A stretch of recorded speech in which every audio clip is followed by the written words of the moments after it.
بسم اللہ الرحمن الرحیم۔ دوستو، آج ہم ترکی کے گاؤں کی زندگی کے بارے میں بات کریں گے۔ ترکی، جس کو آج کل ترکیہ بھی کہا جاتا ہے۔ ترک لوگ ان دیہی اور دیہاتی علاقوں میں اپنی زندگی کیسے بسر کرتے ہیں؟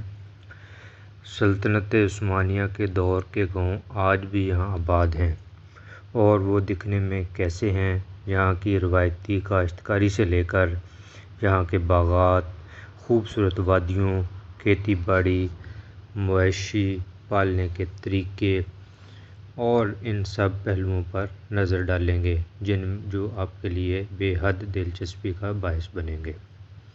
اور یہ دیہاتی لوگ یہاں شادیاں کیسے کرتے ہیں؟ ترکی اپنے روایتی کلچر، تہذیب و ثقافت اور ایک شاندار ماضی کی وجہ سے پوری دنیا میں مشہور ہے۔ دوستو، جیسا کہ آپ جانتے ہیں، ترکوں کو دنیا کی بہادر ترین قوم بھی سمجھا جاتا ہے۔ جیسا کہ آٹمن امپائر کے دور میں ترکی نے سرحدیں ایشیا سے لے کر یورپ اور یورپ سے لے کر افریقہ تک پھیلی ہوئی تھی، جنہوں نے تقریباً 650 سال تک اپنی پوری شان و شوکت کے ساتھ ان تمام ممالک پر حکمرانی کی اور اسلام کا پرچم بلند کیا۔ دوستو، زمانہ قدیمی میں ترکی کی سرزمین مختلف مقامی قبائل کے کنٹرول میں رہی، جن میں سب سے اثر اور سرو والا قائق قبیلہ ہی سمجھا جاتا تھا، اور ان کو ترکی کا اصل وارث بھی سمجھا جاتا ہے۔ اور یہی قائق قبیلہ آگے جا کر آٹمن امپائر کے نام سے پوری دنیا میں مشہور ہوا اور اپنے کامیابی کے جھنڈے ایشیا سے لے کر یورپ تک گاڑے۔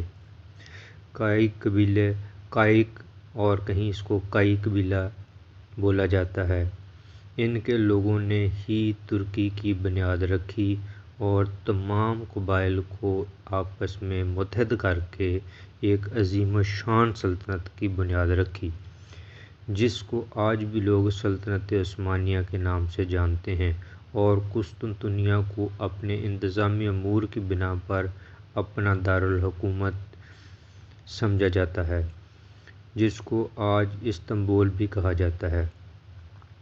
سلطنت عثمانیہ کے دور میں ترکی نے خوب ترقی کی، ملک میں بڑے بڑے شہر بسائے گئے، انفراسٹرکچر پر بھی خوب کام ہوا، اور آج بھی اکثر آپ کو گوئنگ اور دیہات ایسے نظر آئیں گے جو سلطنت عثمانیہ کے دور میں تعمیر کیے گئے تھے۔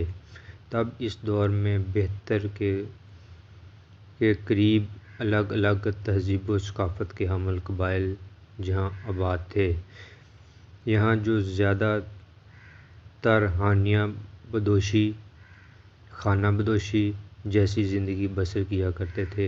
آج کے دور میں بھی ایک بہت بڑی تعداد یہ قبائلی لوگ ترکی کے دور دراز دیہی علاقوں میں آباد ہیں، جن میں ازبک، ترکمن، تاجی، کرد، آذری، چیچن، عرب، بلغارین اور البائن قبائل کے لوگ آباد ہیں، جن میں آج بھی اعلیٰ ترکش کلچر کی جھلک نظر آئے گی، اور یہ لوگ اپنی زندگی قدیمی اور روایتی طریقوں سے ہی بسر کرتے ہیں۔